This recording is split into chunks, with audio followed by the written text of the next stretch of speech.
Rabbitohs Radio Podcast, the number one source for everything South Sydney Rabbitohs. Welcome to another edition of Rabbitohs Radio. My name is Grant Chappell and joined by my loyal co-host and friend Darren Brownie Brown for Team List Tuesday. Wayne's dropped the bombshell, mate. Yeah, it certainly has, and I'm sure it's going to be interesting out there on everyone's lips, chaps. A new fullback replacing, one of our former players of the year in Jai Gray, and Latrell Mitchell returns there. Look, not sure what year it was. Might have been back in 89 or 1990, was it, where he dropped the King, Wally Lewis, a player. There was no bigger stature in the game at the time. He's not scared to drop big names or people are in form. He was a form fullback of the entire NRL season. Don't worry about South. And Wayne just said, well, yep, I'm going to move him out the way. Look, I think the thinking is he's trying to get Latrell into the game. At 5'8", he's sort of hanging around waiting for fifth tackle and he was kicking it. We know he's got the skill to play 5'8", but the way the forwards are sort of getting a little bit dominated down the middle, there was no space for your outside backs. And guys like Cody didn't have a lot of space the other day against the Dogs, who just pretty much monstered us. I can see what he's trying to do there, Wayne, and he's not the only one that's been calling to get Latrell back at fullback. Look, it's a tough call against Jai Gray. I think I would have found a spot for him in the 13 somewhere. I interviewed him a few weeks ago. He mentioned putting him at centre or wing. Well, people worry about his size. Don't worry, he can tackle. Yeah, certainly, chaps. And look, it's disappointing for Jai, but look, arguably Latrell is one of the best players in the world on his day, whether it be fullback, centre, 5'8". But like you said, he's just got to get himself involved into the game. And does he do it from fullback? He's moved, arguably, the form fullback of the competition out of his position to number 14. And, yeah, disappointing for Jai. But, look, he's still in the 14. Where do you play him when he comes on? He'll probably Look, he can play in the halves. I mean, he'll play a roving role, won't he? They didn't. Well, you could also play him through the middle if you had to, at the back end of a half. Get him roaming around the middle at hooker or something. Take Pete off and get him to scoop up out of there. And, geez, he'd be dangerous around, some of those big forwards against Melbourne. They'll start to gas out coming into the half time. But anyway, that's one of the main changes. Latrell Mitchell at fullback. Jai Gray, he's going to wear the jumper number 14. Don't know where he'll come on. Bailey Bentley Harper will be on the left wing. Isaiah Tass for the 7th week in a row is going to swap sides. I checked with David Middleton. That is an NRL record. That has never happened in the history of the game. Wow. Someone has swapped sides 7 weeks in a row. He's going to get that for the eighth time in a row. I know you're just talking about wing swapping positions, but chaps, over the last 3 to 4 weeks, our halves have chopped and changed as well. I think on the weekend we have 3 different halves pairings, and that was in one game. We've just got no consistency there in terms of our stability in our halves, have we? We can't find a combination that we can settle with. I know Humphries is out injured at the moment, and hopefully he'll be back in the next couple of weeks. I'm hearing possibly next week. He's going to start running at the end of this week. So he might be a chance of coming in next week. But that's next week. We've got to worry about round 8 here. Some of the other changes there. Round 8 against Melbourne on Anzac Day in Melbourne. It doesn't get any easier than that. Yeah, that's going to be tough. That's pretty much it. We're going to get the 2 points down there. We never get beat in Melbourne. Chaps, we're just looking at some of the stats of our results against Melbourne in Melbourne. They don't look good. Well, we've only scored 20 points twice in the history, and one of them wasn't even a regular season game. It was a semi-final where we were beaten 29-28. Cameron Smith schooled us that day. He milked a penalty and they kicked it field goal to beat us. But and for us to go down to Melbourne and win, we're going to have to score 20 points. You've got to score 20 points, and I think that's the thinking there. Jai Gray doesn't really set up his outside men a lot, hasn't got a lot of try assists. Latrell Mitchell, when he's at fullback, he's got more try assists than anyone that's ever played the game per game. That's facts. You can say what you want. Look, everyone wants a bit more out of Latrell, but this is a team game, Brownie. And people like to point the finger when we get beat at one person. It's generally at Latrell. This is a team game. It's played by 17 players. Everyone contributes. If we can get contributions from 1 to 17, every week, everyone goes out and does their simple little job that's asked of them of the coach, we can beat Melbourne. Yeah. Don't worry about that. Now, just let's finish off this side. Cody and Bud in the halves. I like that. I think Bud Sullivan has shown me enough that he can handle the halves position in first grade. He's a prodigious talent. We've been banging on about it. He's a genuine number 7. I like to see him kick the ball a little bit more, and I think with Cody in the halves, you might see that now. Take a bit more of a dominant kick game. And if we need a long kick, Latrell can just jump up and do a bit of kicking, which we've seen Drinkwater do from the fullback position against the Cows in Perth. Yeah, certainly. And Bud Sullivan's just got to play his natural game, just steer him around, because we've got the orchestrator in terms of Cody Walker. Once we get in good field position, attacking position, that's when Latrell comes into play, Cody comes into play. And Bud Sullivan's just got to feed them players once we get in good ball position. Yeah, look, a huge loss is Lachlan Hubner. It was 6-0 when he went off last week, and he'd done 26 tackles in 20 minutes, Brownie. He's one bloke who can certainly hold his head high this season. When he's on the field, he gives you everything he's got. They put Jai Arrow in the middle, which I don't mind that. Jai's lost a little bit of foot speed and a bit of size out there on that edge. He might be better defensively in the middle of the field. You know, he don't shirk his responsibilities there. When Hubby went off, we struggled a bit down the guts. They decided to just target us there. Well, he's been getting through a mountain of work, hasn't he, Jai? Yeah. Even, 40 tackles, 45 tackles without being too dominant. And like you said, he's tend to have lost a little bit of weight. He looks a little bit lighter than what he has been normally. And, that change of position back to the middle where he was so dominant, a big part of last year. So, yeah, really looking forward to, watching Jai play in that number 13 role. And he's lost nothing on the verbal. We saw on the sideline the other day. Well, He was look. Apparently, they were just into him the whole game, the whole bench. Now, I've spoken to a few people who sat on that bench, and they asked security time and time again, look, mate, can you say that? So they end up having a word to a bloke. I think he threw something at him. So they had a word to him. The security chose not to remove him, and then that guy just constantly peppered him.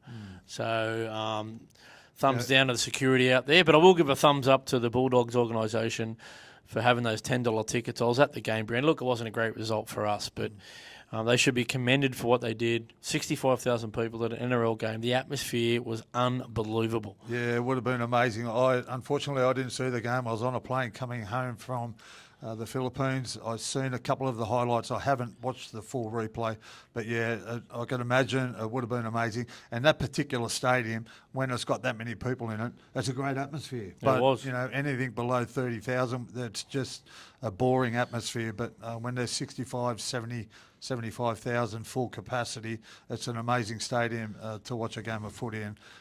Really looked that way from the highlights that I seen. It wasn't good getting out of there. There was an Easter show and all that. It was a punish getting the train home, but that's bad luck for me. Look, Ewan Aitken going back into his preferred position the last couple of years at the Dolphins in the back row. I like that. And we've spoken about Jai Arrow. Do you like the makeup of the 17, Brownie?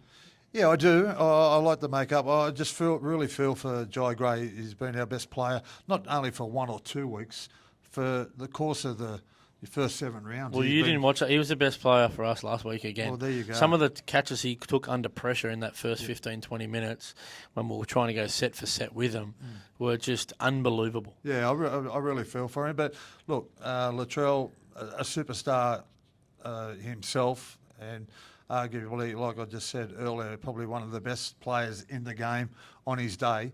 Yeah, we've just got to get him on his day. And hopefully it's this week against Melbourne on Friday, Anzac Day, big occasion.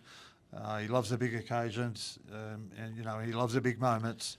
So hopefully he can put in a great performance, because we're going to miss Jai Gray. We're going to miss his 2 to 3 runs every set of 6. We're going to miss his 220 metres, his 29 carries coming off our own line. My theory, I still think we're small up front. I don't think we're big enough. We're missing a couple of big front rowers. And Jai Gray was taking the pressure off some of them forwards by his hit-ups, and we're going to miss that. And who's going to do that now? I suppose Bailey Bentley Harper is going to have to roll the sleeves up there. Not the biggest guy in the world, but he will do that. Isaiah Tass, I think Campbell Graham, second week back, he's going to be better for the run, Brownie. We wanted a little bit more out of Jackie Whiten. He dropped 4 balls last week. We know he's going to always have a crack, but I think he would be disappointed with his hands the last few weeks. 4 errors too many in a game. Yeah, well, it is, and he just gives 110%, doesn't he? And he's probably, he's been up for a long, long time. He was probably one of our most important players last year, and He was. he's played every game this year. So, he tries his arse off, Jackie Whiten. So, yeah, just hopefully things will start to come good for him over the next couple of weeks. And He will. He looks in good nick. You can never question the body work there. Now we've got to rip through this one really quick. We're on our. You can see me and me work here. We're on our smoko break. We've got to get back out there. But Saturday there's a double header there. Jersey Flag. We're playing Parramatta, and in both grades.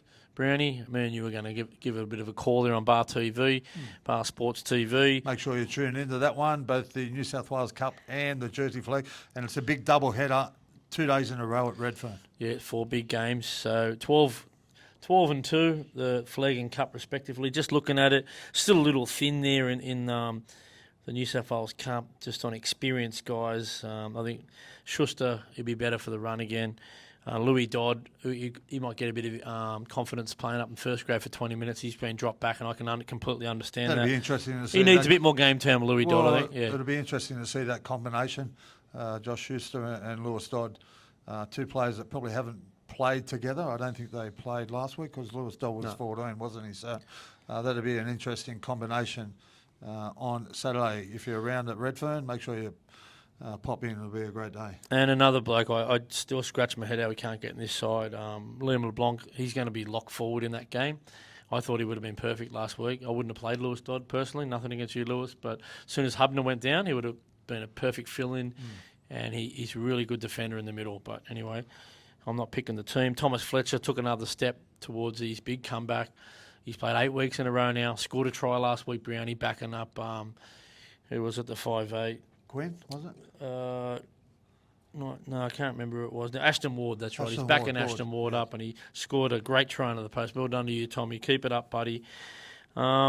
Just looking at the Flag side, they had a good win against Canterbury, the back-to-back premiers last week, 30-6. Same score as the grand final in 2014. For those out there who like the numbers, Jason Halley, successful return at car crash and all sorts of stuff happened to him, but he scored a try, Brownie.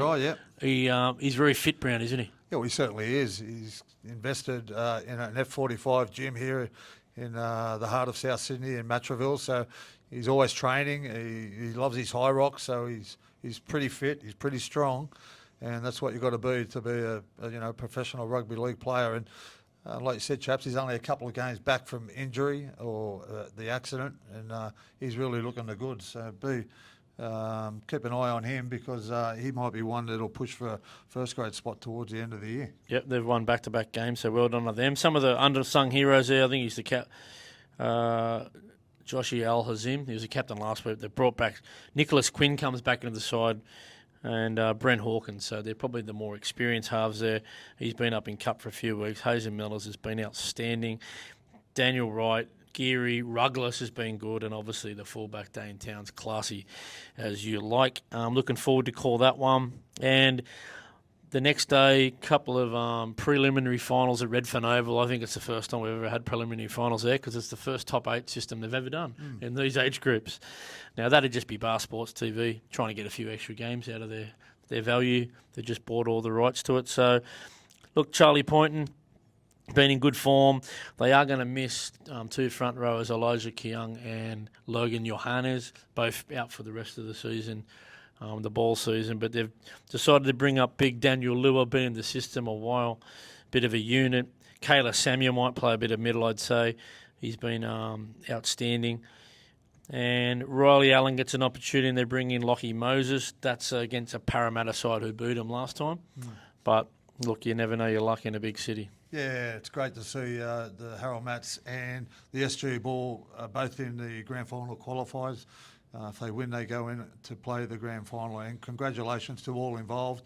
Obviously, the Pathways system is on the up over the last 2 seasons. Well, it's been building for a few years, Brent. I think that it's guys like Joe O'Callaghan have set all this up, and Brent Hill has taken the ball up as good as anyone, and they've got some Just speaking to them boys in the last few weeks, they've got some big plans for the next couple of years they to certainly be the next Penrith, to be the next Canberra Raiders or the next Bulldogs, who have got very good systems. And you look at all those young guys chomping at the bit at the Dogs and the Raiders.